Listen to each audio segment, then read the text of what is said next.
দেখুন, আমাদের জীবনের কিন্তু প্রত্যেকের একটা সুপ্ত বাসনা আছে যে আমরা কিভাবে ভালো থাকবো এবং প্রত্যেকটা মানুষ, আমিও প্রত্যেকটা মানুষ আমরা কিভাবে ভালো থাকবো এই বিষয়টা নিয়ে চিন্তা করতে কিন্তু খুব ভালোবাসি। কিন্তু মুশকিল হয় কি আমাদের ডেইলি লাইফ এর মধ্যে, আমাদের জীবনের মধ্যে কখনো কোনো একটা চিন্তা হয় কি আটকে যায়। এই আটকে যাওয়া চিন্তাটা কিন্তু আমাদের সবথেকে বড় মুশকিল করে। এবং সেই চিন্তাটা কিন্তু কিছুতেই আমাদের মাথা থেকে বেরোতে চায় না। মানে অনেক সময় আমাকে প্রশ্ন করে যে, "স্যার কিভাবে চিন্তাগুলো বার করব?" কিভাবে আমরা এই চিন্তাগুলোকে ডিল করব? তো আজকের এই ভিডিওটা এই বিষয়টাকে নিয়ে। আপনারা যারা আমার এই চ্যানেলটাকে দেখেন, তাদেরকে অসংখ্য ধন্যবাদ। যারা সাবস্ক্রাইব করেছেন তাদের অসংখ্য ধন্যবাদ। যারা করেননি তাদেরকে অনুরোধ করব সাবস্ক্রাইব করার জন্য। তাতে আর কিছু না আমার একটু মোটিভেশন বাড়ে। বিষয়টা হচ্ছে যে আমাদের লাইফের অনেক সময় অনেক জায়গায় আমাদের বেশ কিছু থটস আছে আটকে যায় এবং এই থটস গুলো না আমাদের বেরোতে চায় না। মারাত্মকভাবে জ্বালাতন করে। আমরা এই চিন্তাগুলোকে থেকে কোনো রকমে বাঁচার চেষ্টা করি কিন্তু কোনো রকম উপায় থাকে না। এই চিন্তাগুলো কিন্তু আমাদের পেছনেই পড়ে থাকে। সকাল, দুপুর, রাত সারাক্ষণ ধরে ঘুরতে থাকছে।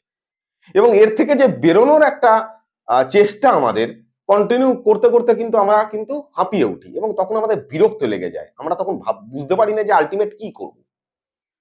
তো এক বিজনেসম্যান যার মানে কোটিপতি তিনি, বিরাট বড় বিজনেস এবং তার আর্থিক কন্ডিশন কি মানে তার অর্থ কত আছে সে নিজেও ক্যালকুলেট করেনি কখনো। তো এখন তার অ্যাকাউন্টেন্টদের যারা আছে তাদেরকে তিনি বলেছেন যে, "ভাই একটুখানি হিসাব করে দেখো তো কত টাকা আল্টিমেট আমার আছে?" তো বলে যে, "ঠিক আছে স্যার। ৭ দিন সময় দিন আমরা হিসাব করে বলে দেব কত টাকা আপনার আছে।" তো হিসাবপত্র করেছে ৭ দিন বাদে সেই স্যার গেছেন। গিয়ে বলছেন যে, "কত টাকা হিসাব হলো?" বলল, "স্যার আপনার যা আর্থিক অবস্থা বর্তমানে ৭ পুরুষ, পূর্বপুরুষ আপনার এই টাকাতেই খেতে পারে যদি কিছুই না করে। তাতেও রাজার হালে থাকবে।" তো কথাটা শোনার পরে তো সে খুব খুশি হয়। তার মানে আমার আর্থিক অবস্থা এতটাই স্ট্রং যে আমার ৭ পূর্বপুরুষকে কিছু করা লাগবে না। তারা কিন্তু বসেই খেতে পারবে। এতটাই আর্থিক অবস্থা স্ট্রং। যেভাবে তার বিজনেস। কিন্তু তার পরক্ষণে তার মাথায় একটা চিন্তা আটকে যায়। আচ্ছা ৭ পূর্বপুরুষ তো খাবে। ৮ নম্বরটা কি হবে? তাহলে সে কি ভিখারি হয়ে যাবে? এইখান থেকে তার চিন্তার শুরু। এইখান থেকে তার প্রবলেম শুরু। এইখান থেকে তার দুশ্চিন্তা শুরু। যেরকম আমাদের চিন্তাটা আটকে যায়, তার চিন্তাটা আটকে গেছে। এখন সে স্ত্রীর সঙ্গে তার ওয়াইফের সঙ্গে বেশ আনন্দেতে দিন কাটায়। তো ন্যাচারালি আনন্দতে দিন কাটাচ্ছে কিন্তু দিন কাটাতে মাঝে চিন্তাটা চলে আসছে। তার হাসি মুখটা সঙ্গে দুঃখেতে পরিণত হচ্ছে। তার সন্তানরা আছে তাদের সঙ্গে কাটাচ্ছে, তার কলিগস আছে, তার বন্ধু-বান্ধব আছে। যেভাবে আনন্দতে সে লাইফ কাটায় সেইভাবে লাইফ কাটাচ্ছে। কাটাতে মাঝে চিন্তাটা আসছে। এবার কিছুদিন বাদে দেখা গেল চিন্তাটা বারবার আসতে শুরু করেছে। সকাল, দুপুর, রাত তার একই চিন্তা ঘুরছে যে আচ্ছা ৭ পূর্বপুরুষ তো খাবে। তার মানে ৮ নম্বর পূর্বপুরুষ কি হবে? তার মানে তাদের আর্থিক অবস্থা এতটাই খারাপ হবে যে তারপর আর তারা হয়তো খেতে পাবে না। এবং এই চিন্তা করে তার সকাল, দুপুর, রাত প্রবলেম হয়ে গেছে। তার রাত্রিবেলা ঠিক করে ঘুম আসছে না, খাওয়া-দাওয়া ঠিক করে করছে না, চোখ মুখ শুকিয়ে গেছে। মাঝে খিটখিট করছে। কিন্তু লোকটা ছিল হাসি খুশি। এখন বন্ধু-বান্ধবের সঙ্গে কিছুটা কমিউনিকেট বন্ধ করে দিয়েছে। তার ওয়াইফ বলছে, "কি হয়েছে, কি হয়েছে?" কিন্তু সে বলতে পারছে না। তো যাই হোক এইভাবে কিছুদিন চলার পরে তার প্রিয় এক বন্ধু ছিল তার কাছে বলেছে সে। যে, "ভাই দেখ, আমার একটা প্রবলেম হয়েছে। আমার মাথা থেকে এই চিন্তাটা কিছুতেই যাচ্ছে না। আমি চাইছি যে এর পেছন ছাড়াতে কিন্তু কিছুতেই যাচ্ছে না।" পুরো বিষয়টা খুলে বলেছে যে আমার আর্থিক অবস্থা এই, আমার ৭ পূর্বপুরুষ খেতে পারে কিন্তু ৮ নম্বর পূর্বপুরুষ কিন্তু খেতে পারবে না। এবং এই যে চিন্তাটা আছে এ কিন্তু আমার পেছনে তাড়া করে বেড়াচ্ছে। আমি কিন্তু পারছি না। আমি কিন্তু কোনোভাবে বন্ধ করতে পারছি না। আমি কনসেনট্রেট করতে পারছি না। আমার বিরক্ত লেগে যাচ্ছে। আমার ভালো লাগছে না। তো সেই বন্ধু যে ছিল সে ভাবলো যে একবার তাকে বোঝাই। তারপর বলল, "না, আমার কথাতে সে বুঝবে না। বরঞ্চ একে এমন কোনো মানুষের কাছে নিয়ে যেতে হবে সত্যিই যিনি জ্ঞানী এবং বিচক্ষণ ব্যক্তি একে বুঝিয়ে দেবে।" তো শহরের বাইরে গ্রামেতে এক সিদ্ধ পুরুষ থাকতেন এক আশ্রমেতে। তো ওনার কাছে নিয়ে যায়। নিয়ে যাওয়ার পরে সেই উনাকে ওই সমস্ত কিছু উনি খুলে বলেন, ব্যবসাদার খুলে বলেন যে, "গুরুদেব এই ব্যাপার। আমার মারাত্মক চিন্তা, আমি আর বাঁচতে পারছি না। আমার মাথার মধ্যে একদম মনে হচ্ছে না বোঝা চেপে আছে। সারাদিন একই চিন্তা, আমার ভালো লাগছে না কিচ্ছু আর লাইফে। যেখানে আমার আনন্দ ছিল, খুশি ছিল, আমি আর হাসতে পারছি না।" বলেন না? "আমি আর হাসতে পারছি না।" আমার হাসিটা চলে গেছে। কোথাও যায় না। হাসি হাঁটতে পারে না, হ্যাঁ? হাসতে গেলে হাসার মতো পরিবেশেতে ইনভলভমেন্ট হতে হয়। কেউ আপনার ওই হেসে দিলে আপনার হাসি পাবে না। এটা মাথায় রাখবেন। তো আমার হাসি চলে গেছে, খুশি চলে গেছে, আনন্দ চলে গেছে। কিন্তু আমার কোন রকম অভাব নেই। তো পুরো বিষয়টা শোনার পরে গুরুদেব বলেছেন যে আপনি যখন আসছিলেন এই আশ্রমেতে, বেশ কিছু মাটির পুরনো বাড়ি ছিল আপনার রাস্তার পাশে। তো ওইখানেতে লাস্ট যে বাড়িটা আছে, সেই লাস্ট বাড়িটাতে একটা বয়স্ক ভদ্রমহিলা থাকেন, যার কেউ নেই। আপনি যেটা করবেন, প্রতিদিন ৫০০ গ্রাম মানে হাফ কেজি আটা ওনাকে কিনে দিয়ে আসবেন। আপনি যদি প্রতিদিন হাফ কেজি আটা ওনাকে কিনে দিয়ে আসেন, তাহলে আপনার যে সমস্যা আছে দূর হয়ে যাবে। তোর বন্ধুকে জিজ্ঞেস করছি, আরে হাফ কেজি আটা কিনে দিয়ে আসলে আমার সমস্যা দূর হয়ে যাবে? বলে, দেখ, ইনি যেটা বলে সেটা কিন্তু কখনো মিস হয় না। ইনি কিন্তু ভুল কোনোদিনও কাউকে কথা বলে না। এনার কথার পেছনে অনেক কারণ থাকে। তোকে যেটা বলেছে তুই সেটা কর। বহু মানুষ আছে যারা উনার কথা অনুযায়ী কিন্তু চলে। উনাকে খুব ভালো করে, মানে ভালোবাসেন, উনাকে খুব ভক্তি করেন। উনি কিন্তু খুব জ্ঞানী এবং গুণী মানুষ। বলছে, তাহলে তো আমাকেও মেনে চলতে হবে, উচিত? বলে, হ্যাঁ, উচিত। তো ওখান থেকে বেরিয়েছে।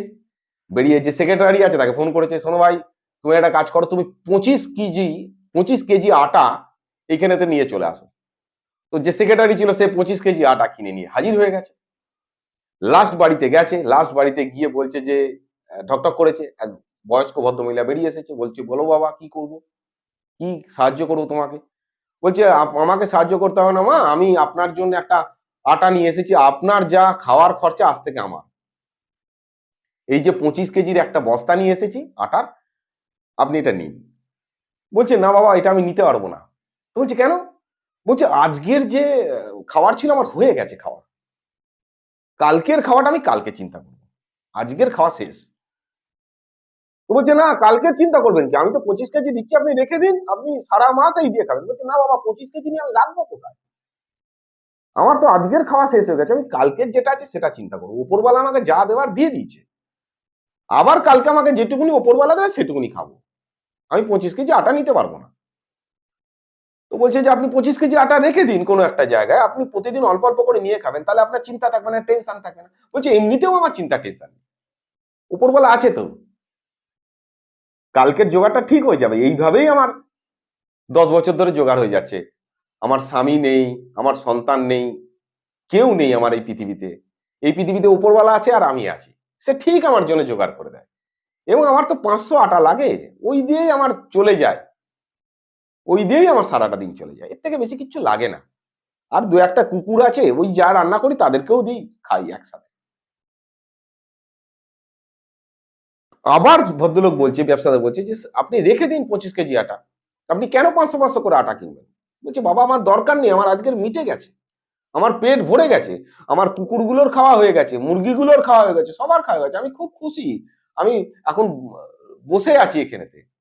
আমার এই ঘরের মধ্যে আমার বসে থাকতে, আর কুকুরগুলো থাকে, মুরগিগুলো থাকে, এদের নিয়ে বসে থাকতে আমার খাওয়া-দাওয়া হয়ে গেছে। আমার খুব ভালো লাগে। এই গাছের তলায় বসে থাকতে আমার খুব ভালো লাগে। আমার আর কিছু ইচ্ছা নেই। আমার আর এতটা নেয়ার কোনো শখ নেই। তুমি অন্য কাউকে দিয়ে দাও, যাদের প্রয়োজন। একই কথা বারবার বলে যাচ্ছে ব্যবসাদারকে। ব্যবসাদার খানিকক্ষণ বাদে চিন্তায় পড়ে গেছে। এই একই কথা, এর কিছু নেই তাও বলছে আমার দরকার নেই। খানিকক্ষণ বাদে ভাবছে, সত্যি তো। তার মানে যার কিছু নেই, তার কোনো দরকারও নেই, সে বলছে ওপরওয়ালা দেবে। আর আমার এত কিছু আছে, থাকতেও আমি ৮ পূর্বপুরুষ পরে কে খেতে পাবে আর কে পাবে না সেটা নিয়ে ভাবছি। আর আজকে খাওয়ার পরে ফুল কনফিডেন্স এ বলছে ওপরওয়ালা কালকে আমাকে দেবে। কিছু না কিছু করে ব্যবস্থা হয়ে যাবে। আমার আর কোনো টেনশন নেই, আমার আর কোনো চিন্তা নেই বাবা। এটা যে খেতে পায় না তাকে দাও। নিজে খেতে পায় না। বলছে যে খেতে পায় না তাকে দাও। তার মানে আমি ৮ পূর্বপুরুষ পরে যে চিন্তাটা করছি সেটা সঠিক নয়। বিষয়টা আমাদের লাইফে ঠিক এরকম। আমরা যে চিন্তাটাকে করছি সেই চিন্তাটাই কিন্তু বাস্তব চিন্তা নয়। কিন্তু সেই চিন্তাটা করে, করে আমরা এমনভাবে তাকে রূপ দিয়েছি মনে হচ্ছে যেন সেটা বাস্তব, এবং কালকেই ঘটবে, কি আজকেই ঘটবে, কি এখনই ঘটবে। এই বিষয়টাকে আমরা যখন চিন্তা করি এবং তখন আমরা ফিল করতে থাকি, অনুভব করতে থাকি। কারণ আমরা ইমাজিনেশন করতে থাকি। ছোট্টবেলা থেকে আমরা কিন্তু খুব ভালো ইমাজিনেশন করি। মানুষ একমাত্র জীব যে চিন্তা করতে পারে, ভাবতে পারে, ইমাজিনেশন করতে পারে, মনে রাখতে পারে এভরিথিং। মানুষের ব্রেন একমাত্র ব্রেন, যে পৃথিবীতে একমাত্র ব্রেন যারা কল্পনা করতে পারে, ভবিষ্যৎ নিয়ে ভাবতে পারে। এটা যেমন পজিটিভ সাইড, এটা তেমন নেগেটিভ সাইড। আমরা ভবিষ্যৎ নিয়ে এমন একটা বিষয় নিয়ে ভাবি, আমাদের লাইফের এমন একটা চিন্তাকে আমরা আটকে নিই, ধরে বসে থাকি, যার বাস্তবতা নেই। আপনি চিন্তা করুন, আপনি যে বিষয়টা নিয়ে ভাবছেন, দীর্ঘদিন ভাবছেন, একের অধিকবার ভেবেছেন, লক্ষ লক্ষ বার আপনার হয়তো চিন্তা এসে গেছে, হাজার হাজার বার এসেছে, কিন্তু আপনার কি কোনো ঘটনা ঘটেছে? ঘটেনি। তাও আপনি ঘটনাটাকে, ওই বিষয়টাকে ধরে আছেন, যদি হয়, আট পূর্বপুরুষ পরে যদি খেতে না পায় তখন কি করবে? এই পূর্বপুরুষের পরে আরো দুটো, মানে আপনি, আপনার বাবা, আপনার বাবাকে আপনি ভালোবাসেন, আপনি মনে রেখেছেন, আপনার সন্তান ভালোবাসে, আপনার সন্তান মনে রেখেছে দাদুকে, তার সন্তান কিন্তু মনে রাখবে না। আর ৭ পূর্বপুরুষ পরে আমি চিন্তা করছি। ঠিক এই ধরনের চিন্তাই আপনি বাস্তবে ভাবছেন, যেটা সম্পূর্ণ অবাস্তব। আমার সমস্ত রিপোর্ট ওকে, সমস্ত কোনো প্রবলেম নেই, ডাক্তার বারবার করে বলে দিয়েছে, আপনি ঘুরিয়ে ফিরিয়ে তাও বলছেন ভাই হার্টের প্রবলেম আছে, হার্ট অ্যাটাক যদি হয়, এই হার্টটা যদি বুকে না থেকে পায়ে থাকতো না, হাঁটুতে, হাঁটুটা ধরে বসে থাকছেন, দপদপ করছে কিনা বারবার লক্ষ্য রাখতেন, মানে হাঁটু অ্যাটাক যদি হয় তাহলে তো কি হবে? ব্যাপারটা হচ্ছে, আপনি একটা কাল্পনিক চিন্তাকে বারবার রিপিটেডলি সেই বিষয়টাকে চিন্তা করে, ভেবে, তাকে কি করছেন, এমন একটা রূপ দিচ্ছেন যেটা সত্যি মনে হচ্ছে আমার বাস্তব। কোনো জায়গা থেকে আপনাকে বিশ্বাস করতে হবে এই চিন্তাটা কিন্তু মিথ্যা। তার এগেইনস্টে পসিবল যে লজিক গুলো আছে সেগুলোকে দিতে হবে। এবার কি কি পসিবল লজিক, এটা যার যে ধরনের চিন্তা তার সেই ধরনেরই দেয়া সম্ভব। অনেকে আমাকে ফোন করে, স্যার আপনার হেল্প চাই। কি করবো রে ভাই হেল্প? তোমার সবথেকে ভালো যে হেল্প করতে পারে তোমার কাছাকাছি ডাক্তার বাবু। এইভাবে ফোন করে কখনো বলতে নেই। তার থেকে বরঞ্চ বেস্ট হয় তোমার কাছাকাছি যে হসপিটাল আছে তার মনোরোগ বিভাগে গিয়ে দেখাও। তোমার কাছাকাছি সাইকিয়াট্রিস্ট আছে তাকে দেখাও, সাইকোলজিস্ট আছে, সাইকোলজিক্যাল কাউন্সিলর আছে, যেকোনো ডাক্তারবাবু আছে, হোমিওপ্যাথি ফিজিশিয়ান আছে, তার কাছে যাও। তার কাছে গিয়ে দেখালে উনি বুঝতে পেরে যাবে তোমার ভাই কি হচ্ছে। তুমি যদি টেনশনের সময়, তুমি যদি ইসিজি করার সময় টেনশন করো না, তাতেও কিন্তু বোঝা যায় যে তুমি ইসিজি করার সময় তুমি টেনশন করছো। ইসিজি যে করে সে বলে তুমি টেনশন করছো, অত টেনশন করো না, রিল্যাক্স এসো। তো ব্যাপারটা সেরাম নয়। তোমার সমস্যাটাকে বুঝবে না এমনটা নয়, বুঝবে, বোঝার লোক আছে, তুমি যাও, গেলে বুঝতে পারবে। কাছাকাছি দেখাও, আবার রিপিটেডলি বলছি, হাত জোর করে বলছি, কাছাকাছি দেখাও, তাতে তুমি রেজাল্ট ভালো পাবে। আর তার সাথে কাউন্সেলিং ইজ, মানে কি বলবো, মাস্ট। কাউন্সেলিংটা মাস্ট, কাউন্সেলিং কিন্তু করতেই হবে।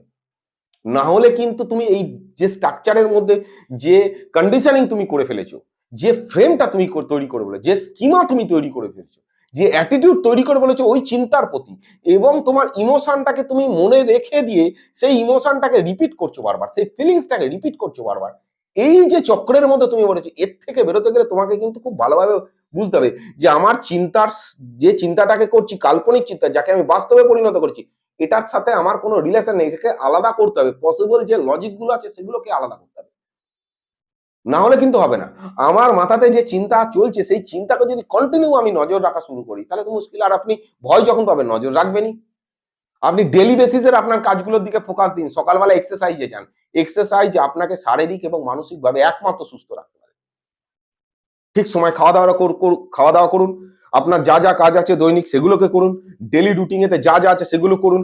আপনার বন্ধু বান্ধবের সঙ্গে কথা বলুন, বাইরে যান, ঘুরুন, ক্লাবে যান, ক্যারাম খেলুন, যেটা যেটা মনে হচ্ছে সেটা সেটা করুন, কাজে যান, সমস্ত কাজ করুন, কোনো কাজ বন্ধ রাখবেন না। নির্দিষ্ট সময় রাত্রিবেলা এসে শুতে যান, দরকার লাগলে ঘুমানোর সময় একটা ভালো বই পড়ুন, কিন্তু মোবাইল নিয়ে অযথা আহ, মানে স্ক্রোল করে যাবেন না, তাতে কিন্তু আপনার ঘুমের 12টা 5 হয়ে যাবে। এগুলো না করে আপনি ফোকাস দিন আপনার হেলথের ওপর। খাওয়া দাওয়াটা ঠিক করে করুন। প্রচুর মানুষ আছে প্রচুর তেল ঝাল ঝোল মাছ মাংস প্রচুর খায়। Don't do that. ঠিক আছে, ভালো লাগবে, খাবেন, ঠিক আছে, কিন্তু একই সাথে এত পরিমাণে মাছ মাংস ডিম এগুলো কিন্তু আপনার শরীরের জন্য ক্ষতি করবে। চেষ্টা করুন যত হালকা খাবার খেতে পারেন, তাতে আপনার শরীর ভালো থাকবে। যত তেল চর্বি জাতীয় জিনিস কম খাবেন তত শরীর ভালো থাকবে, যতটা পারেন মেনটেন করুন, তাতে আপনি হেলদি থাকবেন। রাত্রিবেলার খাওয়াটা হালকা খান। রাত্রিবেলার খাওয়াটা রাত 10টা 11টা 12টায় না খেয়ে একটুখানি 9টা 9:30টার মধ্যে খাওয়ার চেষ্টা করুন, তাতে আপনি ভালো থাকবেন। খাওয়ার অন্তত 1 ঘন্টা পরে শুতে যান, তাতে আপনি ভালো থাকবেন। সকালে ঘুম থেকে উঠুন তাড়াতাড়ি, এক্সারসাইজে যান। স্যার উঠতে পারি না, অভ্যাস নেই, তো অভ্যাস করুন। আপনার হয়তো অন্য কেউ হেঁটে দিলে আপনি ভালো থাকবেন না, অভ্যাসটা আপনাকেই করতে হবে ডেলি। একদিন দুদিন না, কিছুদিন যাওয়ার পরে না আপনার অভ্যাস তৈরি হয়ে যাবে, আপনার হালকা লাগবে শরীর। এই অভ্যাসগুলো যদি না করেন তাহলে আপনার মেন্টাল হেলথ এবং ফিজিক্যাল হেলথ কখনো ভালো থাকবে না। দেখুন চিন্তা যেগুলো আসছে সেগুলোকে ধরে রেখে যদি আপনার পার্সোনাল লাইফকে আপনি বন্ধ করেন না কোনো জায়গায়, চিন্তা কিন্তু বেড়ে যাবে।